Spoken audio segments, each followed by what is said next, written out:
World. सो आज हम लोग अपना नया चैप्टर शुरू कर रहे हैं, रेडॉक्स रिएक्शंस। रेडॉक्स रिएक्शन वैसे भी हम लोग बहुत बार पहले भी पढ़ चुके हैं। 10th क्लास में भी हमने छोटा मोटा टॉपिक रेडॉक्स रिएक्शन के ऊपर पढ़ा था, ठीक है। The most important thing to start with redox reaction इस पहले हम लोग को पता होना चाहिए कि रेडॉक्स रिएक्शन जो है वो ऑक्सीडेशन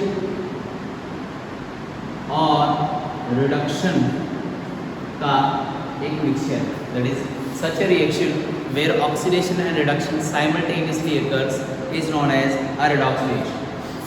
जब मैं ऑक्सीडेशन की बात करता हूँ बेटा, तो ऑक्सीडेशन की मेरे पास कुछ पर्टिकुलर डेफिनेशंस आ जाती हैं।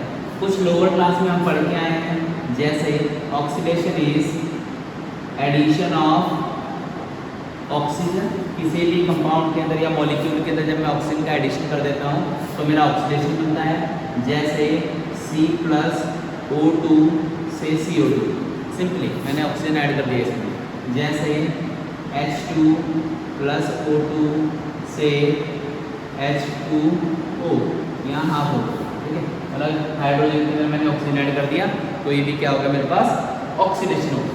ये पहली डेफिनेशन है। दूसरी डेफिनेशन जो ऑक्सीडेशन की बनती है मेरी, वो बनती है रिमूवल ऑफ हाइड्रोजन। अगर मैं किसी मॉलिक्यूल या कंपाउंड में से हाइड्रोजन को एक्सट्रैक्ट कर देता हूँ या निकाल देता हूँ तो भी मेरा वो क्या कहलाता है, ऑक्सीडेशन ही कहलाता है। जैसे एग्जाम्पल के तौर पे मेरे पास कैल्शियम हाइड्राइड है, इसके अंदर मैंने ऑक्सीजन डाल दिया तो कैल्शियम ऑक्साइड अलग बन गया और हाइड्रोजन अलग निकल जाएगा, ठीक है। ये मेरे पास अलग सिस्टम है। तीसरा मेरी डेफिनेशन है, इन केस अगर कोई मेरे पास रिएक्शन हो रही है जिसमें ऑक्सीडेशन नंबर ब्रैकेट में चार्ज इंक्रीजेस, अगर किसी का चार्ज इंक्रीज होता है, और चार्ज इंक्रीज कब होगा, व्हेन लॉस ऑफ, किसी में से इलेक्ट्रॉन निकल जाते हैं, किसी का चार्ज बढ़ जाता है तो मेरा वो होता है। जैसे मैं कहूँ कॉपर है, कॉपर में से 2 इलेक्ट्रॉन मैंने निकाल दिए तो मेरा क्या बन गया, कॉपर 2 पॉजिटिव बन गया। सिल्वर है, सिल्वर में से मैंने 1 इलेक्ट्रॉन निकाल दिया तो मेरा सिल्वर पॉजिटिव बन गया, ठीक है। यहाँ 2 इलेक्ट्रॉन निकले, पॉजिटिव चार्ज आया। यहाँ पे चार्ज क्या था, 0, 0 से कितना बना 2+, यहाँ चार्ज क्या था 0, 0 से कितना बना 1+। लॉस ऑफ इलेक्ट्रॉन और increase in the oxidation number is also known as oxidation. Am I clear, यहाँ तक क्लियर है। चलो अब similar to oxidation what we have reduction of. जब मैं रिडक्शन की बात करता हूँ, रिडक्शन के केस में हमारे पास उल्टा सिस्टम हो जाएगा। पहली डेफिनेशन बन जाएगी, एडिशन ऑफ ऑक्सीजन की जगह पे हमारा बन जाएगा रिमूवल ऑफ ऑक्सीजन। अब मैं रिमूवल ऑफ ऑक्सीजन का एग्जांपल देता हूँ। जैसे कैल्शियम ऑक्साइड है, इसके अंदर कार्बन डालो, जैसे ही कार्बन डालोगे तो कैल्शियम अलग निकल जाएगा और कार्बन जो है ऑक्सीजन के साथ जाके जुड़ जाएगा। मतलब इस कैल्शियम ऑक्साइड में से ऑक्सीजन को निकाल दिया हमने, तो इसका मेरा क्या हो गया, रिडक्शन। दूसरा डेफिनेशन बन जाएगी addition of hydrogen. Addition of hydrogen, अगर किसी कोई सिस्टम है जैसे सोडियम है, सोडियम के अंदर मैंने हाइड्रोजन ऐड कर दिया तो ये मेरा बन गया NaH, सोडियम हाइड्राइड, ठीक है। जब इसको हम लोग किसी में हाइड्रोजन ऐड कर रहे हैं तो भी मेरा वो क्या कहलाता है, रिडक्शन कहलाता है। और तीसरा है, अगर ऑक्सीडेशन नंबर मेरा डिक्रीज हो जाता है, और डिक्रीज कब होगा, जब मेरे पास क्या होंगे, इलेक्ट्रॉन्स का गेन होगा। जैसे अगर कॉपर 2 पॉजिटिव के अंदर 2 इलेक्ट्रॉन ऐड कर देता हूँ तो 2+ और 2- चार्ज 0 हो जाएगा। सिल्वर पॉजिटिव के अंदर 1 इलेक्ट्रॉन ऐड कर देता हूँ तो मेरे पास क्या होगा, सिल्वर बन जाएगा। देखो प्लस से 0 जा रहा है, प्लस से 0 जा रहा है। जहाँ ऑक्सीडेशन नंबर कम हो रहा है वो क्या हो रहा है, रिडक्शन हो रहा है, और जहाँ ऑक्सीडेशन नंबर बढ़ रहा था वो मेरा क्या हो रहा था, ऑक्सीडेशन हो रहा था। Am I clear. अब जब मुझे ऑक्सीडेशन और रिडक्शन का एक आइडिया, एक छोटा सा स्टेप मिल गया है, so what we will do, we will take an example of a redox reaction. So redox reaction is such a reaction where simultaneously both oxidation and reduction occurs. जैसे एक एग्जांपल ले लेते हैं redox के लिए, बहुत सिंपल सा example, calcium oxide के अंदर कार्बन डाल दिया, ये बन गया मेरा कैल्शियम अलग हो गया, कार्बन मोनोऑक्साइड अलग। अब तुम ध्यान दोगे कैल्शियम ऑक्साइड के अंदर मेरे पास क्या था, ऑक्सीजन था। कैल्शियम ऑक्साइड में से ऑक्सीजन निकल गया तो इसका क्या हो गया, रिडक्शन हो गया। वहीं कार्बन के अंदर मेरे पास ऑक्सीजन का क्या हो गया, ऐड हो गया, तो इसका क्या हो गया मेरे पास, ऑक्सीडेशन हो गया। और एक ऐसी रिएक्शन जिसमें एक का रिडक्शन हो जाए और एक का ऑक्सीडेशन हो जाए, such reaction is known as redox reaction. Am I clear? एक एग्जांपल हो लेते हैं redox reaction. जैसे मैं कहूँ कॉपर के साथ मैंने सिल्वर पॉजिटिव आयन को रिएक्ट कर दिया, ये बन गया कॉपर 2 पॉजिटिव प्लस Ag। अब मुझे ये चीज क्लियर कट दिख रही है कि कॉपर का क्या हो रहा है, ऑक्सीडेशन हो रहा है। देखो कॉपर 0 से +2 में जा रहा है, और सिल्वर का क्या हो रहा है, रिडक्शन हो रहा है। क्यों रिडक्शन हो रहा है, क्योंकि ये पॉजिटिव से कहाँ जा रहा है, 0 पे जा रहा है। जब मुझे पता चला कि एक का ऑक्सीडेशन हो रहा है और एक का रिडक्शन हो रहा है, सिंपल सी लॉजिक है, कैसे पता चलेगा, कॉपर क्या करेगा, 2 इलेक्ट्रॉनों को लूज करेगा, ये कॉपर 2 पे, और वही 2 इलेक्ट्रॉन में से एक कौन ले लेगा, सिल्वर ले लेगा, और वो क्या हो जाएगा, रिड्यूस हो जाएगा। This is how we adjust the redox reaction. अब हमने 10th क्लास में कुछ रिएक्शंस पढ़ी होंगी, जैसे कॉम्बिनेशन रिएक्शन, व्हेन 2 एलिमेंट्स और 2 molecules combine to form the third one, तीसरा वाला बना देते हैं। डीकम्पोजिशन रिएक्शन, जिसमें एक मॉलिक्यूल 2 अलग अलग एलिमेंट्स में या मॉलिक्यूल्स में टूट जाता है। डिस्प्लेसमेंट रिएक्शन, जहाँ पे AB के अंदर C जाता है और AC प्लस B बन जाता है। डबल डिस्प्लेसमेंट रिएक्शन, जहाँ पे मेरे पास दोनों आपस में एक एक चीज़ को एक्सचेंज कर लेते हैं। तो डिस्प्लेसमेंट, डबल डिस्प्लेसमेंट, कॉम्बिनेशन, ठीक है।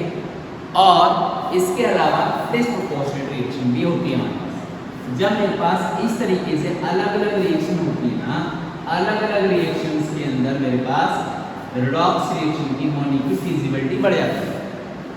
मतलब कि अगर मैं कहूँ कि मेरे पास रिडॉक्स रिएक्शन है, ठीक है, तो redox reaction can also act as a combination reaction. कैसे, देखो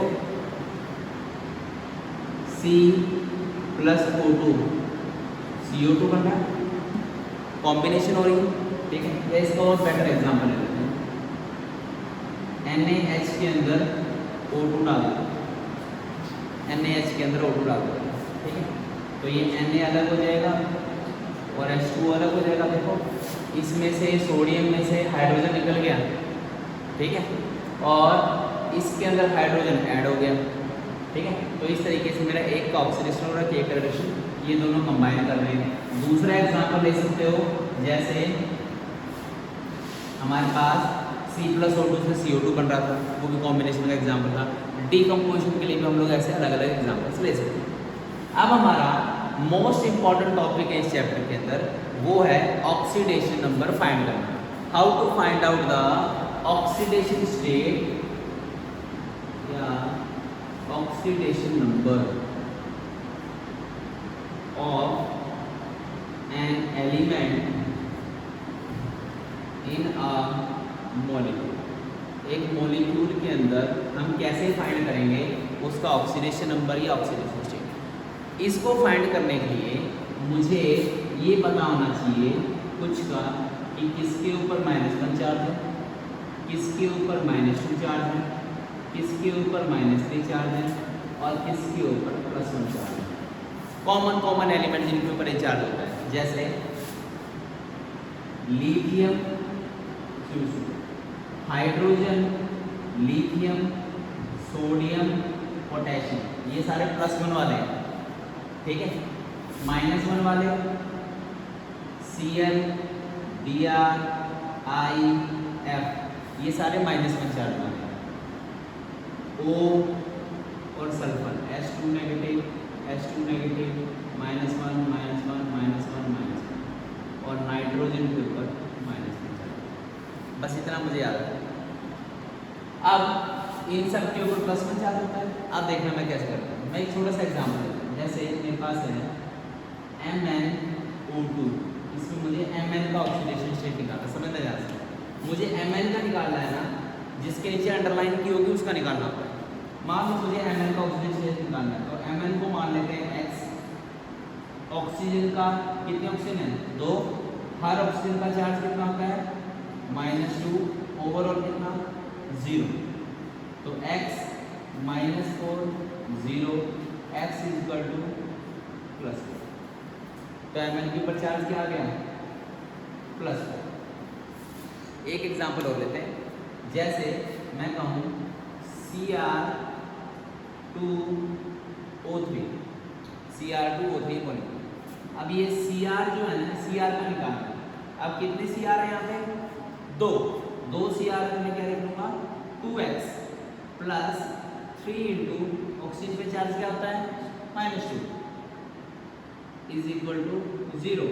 2x -6 is equal to 0। 2x is equal to 6। x is equal to 6/2 that is +3। ठीक है। अब इन केस अब अभी तक मेरे पास ओवरऑल मॉलिक्यूल के ऊपर कोई चार्ज नहीं था, तो मैंने इक्वल टू भी क्या रखा? 0। अब मान लो मेरे पास एक कंपाउंड है MnO4 नेगेटिव। जब मैं MnO4 नेगेटिव में Mn का निकालूंगा, ध्यान से समझना, अब मैं Mn का निकाल रहा हूँ, तो Mn का मैंने क्या मानना है? X 4 ऑक्सीजन है, हर ऑक्सीजन के ऊपर -2, ओवरऑल -1, X -8 -1 X -1 +8 कितना आया? +7। एक लास्ट मॉलिक्यूल लेते हैं Cr2O7 2 नेगेटिव। क्रोमियम का निकालना है। कितने क्रोमियम है? 2 क्रोमियम है, तो 2x plus 7 into -2 overall -2। 2x -14 is equal to -2। 2x is equal to -2 plus 14। 2x is equal to +12 and x is equal to +12/2 कितना आ गया? HSO4 नेगेटिव में S के नीचे अंडरलाइन, HSO4 नेगेटिव में S के नीचे अंडरलाइन, तो मुझे किसका निकालना है? S का निकालना है। हाइड्रोजन का कितना होता है? 1, तो मैं लिखूंगा +1 प्लस x या 1 लिखूँ 1 plus x plus 4 into -2 overall -1, तो 1 plus x -8 -1 1 plus x -1 plus 8 x is equal to +7 -1 कितना आया? प्लस का 6। समझ में? This is how we are going to determine the oxidation state of different elements in a molecule. I hope आप लोग को oxidation state निकालने आ गया होगा। ठीक है, तो आज हम लोग यहीं तक कंटिन्यू करेंगे, ऑक्सीडेशन स्टेट निकालना सीखेंगे। ठीक है, ऑक्सीडेशन स्टेट के बाद हम लोगों ने क्या करना है, अगला जो हमारा चैप्टर होगा, टॉपिक होगा, उसके अंदर हम लोग क्या करेंगे, बैलेंसिंग करना सीखेंगे। There are 2 different methods of balancing, और अलग अलग मेथड से हम लोग अलग अलग सीखेंगे। ऑक्सीडेशन नंबर मेथड से अलग और उससे अलग। ठीक है, तो आज के लिए इतना ही।